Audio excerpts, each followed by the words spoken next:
8월 22일 아침 저희들에게 주시는 하나님 말씀은 열왕기상 5장 7절로 18절까지 말씀입니다. 히람이 솔로몬의 말을 듣고 크게 기뻐하여 이르되 오늘 여호와를 찬양할지로다. 그가 다윗에게 지혜로운 아들을 주사 그 많은 백성을 다스리게 하셨도다 하고, 이에 솔로몬에게 사람을 보내어 이르되 당신이 사람을 보내어 하신 말씀을 내가 들었거니와 내 백향목 제목과 잣나무 제목에 대하여는 당신이 바라시는 대로 할지라.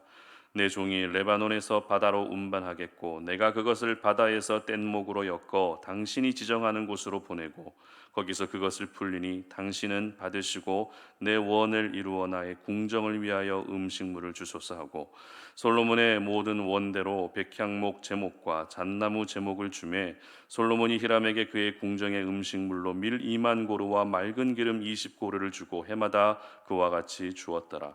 여호와께서 그의 말씀대로 솔로몬에게 지혜를 주신 고로 히람과 솔로몬이 침묵하여 두 사람이 함께 약조를 맺었더라. 이에 솔로몬 왕이 온 이스라엘 가운데서 역군을 불러 일으키니 그 역군의 수가 3만 명이라. 솔로몬이 그들을 한 달 만에 1만 명씩 번갈아 레바논으로 보내매 그들이 한 달은 레바논에 있고 두 달은 집에 있으며 아도니람은 감독이 되었고, 솔로몬에게 또 짐꾼이 7만 명이요 산에서 돌을 뜨는 자가 8만 명이며 이 외에 그 사역을 감독하는 관리가 3,300명이라. 그들이 일하는 백성을 거느렸더라.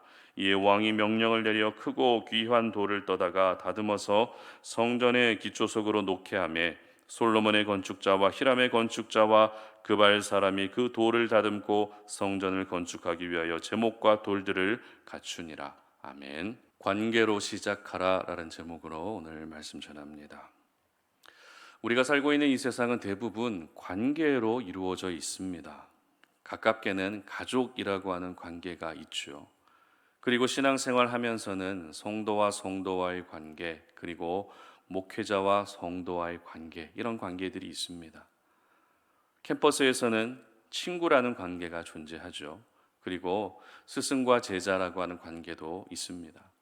직장에서는 동료와의 관계, 그리고 직장 상사와의 관계까지 우리는 삶 속에서 여러 관계들을 맺으며 그 관계 속에서 살아가고 있습니다.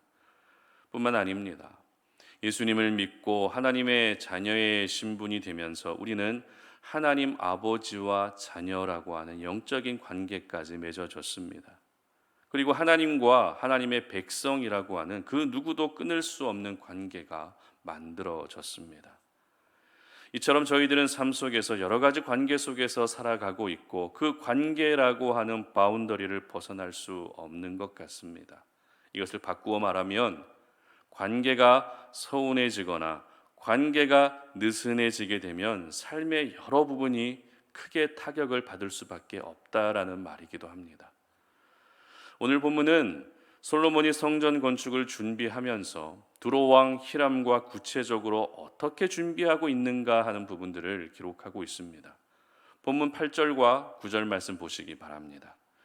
이에 솔로몬에게 사람을 보내어 이르되 당신이 사람을 보내어 하신 말씀을 내가 들었거니와 내 백향목 제목과 잣나무 제목에 대하여는 당신이 바라시는 대로 할지라. 내 종이 레바논에서 바다로 운반하겠고 내가 그것을 바다에서 뗏목으로 엮어 당신이 지정하는 곳으로 보내고 거기서 그것을 풀리니 당신은 받으시고 내 원을 이루어 나의 궁정을 위하여 음식물을 주소서 하고. 아멘. 자, 이 말씀은 솔로몬과 히람이 성전 건축을 위해 중요한 약속을 했다라는 것을 기록하고 있는 말씀입니다. 그 약속이라는 어떤 약속입니까? 히람은 솔로몬에게 백향목과 잣나무와 같은 건축 자재를 보내겠다는 약속입니다. 그리고 반대로 솔로몬은 히람에게 대가로 음식을 보내겠다고 약속합니다. 여기서 히람이 성전 건축을 위한 자재와 기술자를 흔쾌히 솔로몬에게 보낼 수 있었던 이유를 알 수 있는데요. 물론 처음부터 히람은 백향목을 지원해 주고자 하는 마음을 가지고 있었습니다. 왜냐하면 솔로몬의 아버지 다윗을 평생토록 사랑했기 때문입니다. 그러나 더욱 결정적으로 흔쾌히 건축 자재를 이스라엘로 보낼 수 있었던 이유는 바로 솔로몬의 마음 때문이었습니다. 무슨 말인가 하면 건축 자재를 무상으로 지원받는 것이 아니라 그에 합당한 대가로 음식을 꾸준하게 제공해 주겠다는 것입니다. 그것도 성전이 건축되는 기간 동안 매해, 그러니까 7년이라고 하는 긴 시간 동안 음식을 계속해서 공급해 주겠다고 약속한 것입니다. 여러분, 하나님의 사람은 어떤 도움과 받은 은혜에 대해서 당연하게 여기면 안 됩니다. 내가 할 수 있는 범위 안에서 상대방을 향한 고마움과 성의 표시가 분명하게 전달되게 해야 합니다. 이와 같은 성의 표시가 생략된다면 가까운 가족 관계에서도 서운함이 생기게 되죠. 최소한의 성의 표시가 생략된다면 신앙 공동체 안에서 함께 예배하는 동력자들과의 관계에서도 서운함이 생기게 되고, 이러한 모습은 결국 공동체의 위기가 되고 마는 것입니다. 이렇게 솔로몬은 히람에게 음식을 보내고 히람은 솔로몬에게 건축 자재를 보내면서 성전 건축 준비가 순적하게 진행됩니다. 그런데 특별히 솔로몬의 모습 속에서 지혜로움을 또 하나 발견할 수 있는데요. 그것이 무엇인가 하면 솔로몬은 성전 건축의 일을 두로왕 히람에게 모두 맡기지 않았다는 것입니다. 두로왕 히람이 일을 잘하고 두로 사람들이 일을 잘하고 그리고 여러 성전 건축 자재를 그들이 가지고 있기 때문에 너희들이 알아서 성전 건축을 해라라고 온전히 그들에게 모든 일들을 맡기지 않았다는 것입니다. 13절 말씀 보시기 바랍니다. 이에 솔로몬 왕이 온 이스라엘 가운데 역군을 불러 일으키니 그 역군의 수가 3만 명이라. 아멘. 바로 이스라엘 안에서, 솔로몬은 이스라엘 안에서 역군, 즉 노동자를 3만 명을 선발했다는 것입니다. 뿐만 아닙니다. 집 나르는 담군을 7만 명, 그리고 돌 뜨는 사람 8만 명, 그리고 이 모든 사람을 관리 감독하는 사람을 3,300명을 이스라엘 안에서 세웠다는 것입니다. 이처럼 솔로몬은 히람에게 건축에 관련된 모든 일을 다 맡긴 것이 아니라 이스라엘 안에서 건축에 참여할 자를 따로 세웠고, 두로왕 입장에서 왜 우리나라 사람들만 일을 해야 하는가에 대한 오해와 서운함이 생기지 않도록 미연에 방지하고 있었던 것입니다.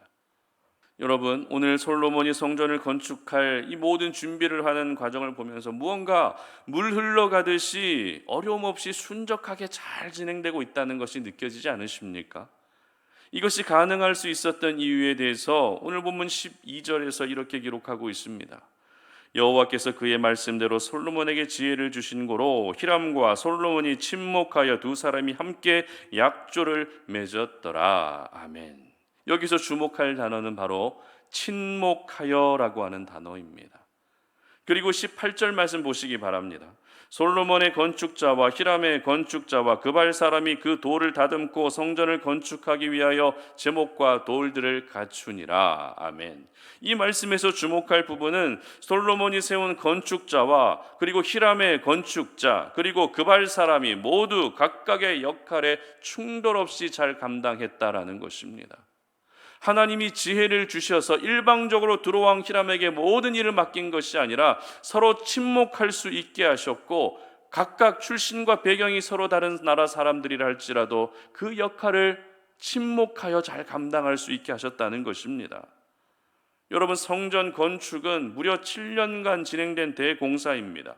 이렇게 큰 공사가 진행될 때 생길 수 있는 가장 큰 어려움은 공사에 참여하는 사람들 간의 의견 충돌, 다툼의 문제입니다. 건축에 대한 경험과 지식이 서로 다르다 보니 가장 빈번하게 일어날 수 있는 문제가 의견 충돌과 다툼의 문제입니다. 그러나 오늘 본문 그 어디에도 서로 다툼이 일어났다라고 하는 기록이 없습니다. 출신도 다르고 배경도 다른 사람들이 모여서 건축을 했지만 다툼이 있었던 것이 아니라 각각의 역할을 너무나도 잘 감당했다라고 기록합니다. 그리고 이와 같은 모습을 한마디로 친목이라고 하는 단어로 표현하고 있는 것입니다. 그렇습니다. 솔로몬은 성전 건축이라고 하는 중요한 일을 준비하면서 이 일을 어떻게 할 것인지에 대한 부분보다 공사에 참여하는 모든 사람들이 서로 친목하여 좋은 관계 속에서 이 일을 감당할 수 있는 그런 분위기를 만들어 갔다는 것입니다. 저희들은 오늘 이러한 모습을 보면서 관계의 소중함을 기억할 수 있어야 합니다. 모든 일의 시작은 바로 관계입니다. 좋은 관계가 좋은 결과로 이어지는 것입니다. 결과만 중요한 것이 아닙니다. 관계 역시 중요합니다. 이 관계의 소중함을 아는 사람이 언제나 좋은 결과를 얻게 되는 것입니다. 오늘도 저희들은 삶 속에서 해야 할 일들이 참 많이 있습니다. 그리고 그 일을 하면서 좋은 성과와 좋은 결과를 얻고 싶어 합니다. 그래서 가장 먼저 집중하게 되는 것은 내가 해야 할 일을 어떻게 해야 할 것인지 방법적인 부분을 더 집중하게 됩니다. 그러나 방법보다 더 중요한 것은 관계입니다. 함께 이 일을 해야 될 사람과의 관계, 함께 팀을 이루고 있는 팀원들과의 관계가 먼저 만들어져야 합니다. 그렇다면 오늘도 여러분이 더욱더 신경 써야 할 관계는 어떤 관계이십니까? 오늘도 여러분이 맺고 있는 많은 관계들 가운데에서 더 소중하게 여기고 절대 소홀히 해서는 안 되는 관계는 어떤 관계입니까? 오늘 설교 제목이 관계가 시작이다라는 것인데요. 무슨 말입니까? 바로 하나님과의 관계가 잘 만들어져 있어야 그 관계 속에서 모든 일들이 순적하게 이루어지게 된다는 것이죠. 따라서 오늘 저와 여러분이 가장 공을 들이고 가장 신경 써야 할 관계는 바로 하나님과의 관계입니다.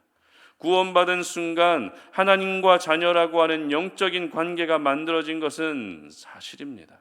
그리고 이 관계는 그 누구도 깰 수 없는 관계입니다. 그러나 우리는 삶 속에서 경건의 생활을 통해서 하나님과 더욱더 친밀한 관계를 날마다 만들어 갈 수 있어야 합니다. 아버지와 자녀라고 하는 관계는 만들어져 있지만 서로 간에 어떤 소통도 없고 교감도 없는 형식적인 관계가 되게 해서는 안 된다는 것이죠. 매 순간 우리는 하나님을 찾아야 합니다. 하나님과 대화하면서 하나님이 나의 아버지이심을 인정할 때 하나님과 우리 사이에 친밀한 관계가 만들어지게 되고 이와 같은 친밀한 관계가 바로 모든 일의 시작이 되는 것입니다. 이렇게 하나님과 친밀한 관계가 만들어졌다면 그 다음으로 신경 써야 할 관계가 어떤 관계입니까? 내가 오늘도 삶 속에서 맺게 되는 여러 관계들, 삶 속에서 만나게 되는 많은 사람들과의 그 관계에 우리는 또 집중해야 하는 것이죠. 한 집에 살고 있는 가족부터 시작해서 함께 일하는 동료와 함께 예배하는 동역자들, 그리고 함께 공부하는 친구들과 내가 알고 있는 지인들까지 모든 사람들과의 관계에서 그들이 서운함이 생기지 않도록 항상 화평의 관계를 만들어 가야 하는 것입니다. 관계라고 하는 것은 어제 좋다가도 오늘 급속하게 나빠질 수도 있습니다. 또 반대로 어제 그렇게 안 좋다가도 오늘 갑자기 좋아질 수도 있습니다. 그만큼 이 관계라고 하는 통로를 통해서 사탄은 방해하지만 하나님도 일하신다는 것입니다.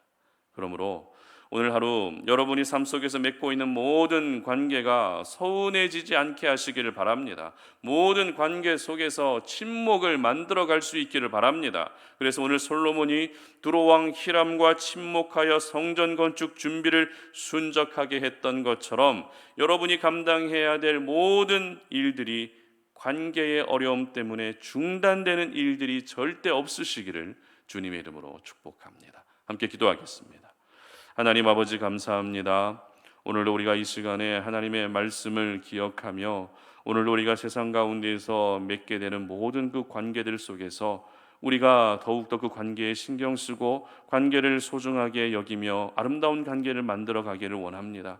관계가 바로 모든 일의 시작임을 기억합니다. 그렇기 때문에 가장 먼저는 하나님과의 관계를 아름답게 만들어 갈 수 있게 하시고, 그리고 오늘도 우리가 만나게 되는 모든 사람들과 아름다운 관계를 이어가게 하셔서 내 모든 관계가 친목하는 관계가 되게 하시고 그 아름다운 관계를 통해서 하나님께서 나를 통해 이루고자 하시는 모든 일들이 아름답게 또 이루어질 수 있는 은혜를 허락하여 주시옵소서. 감사드리며 예수님의 이름으로 기도드립니다. 아멘.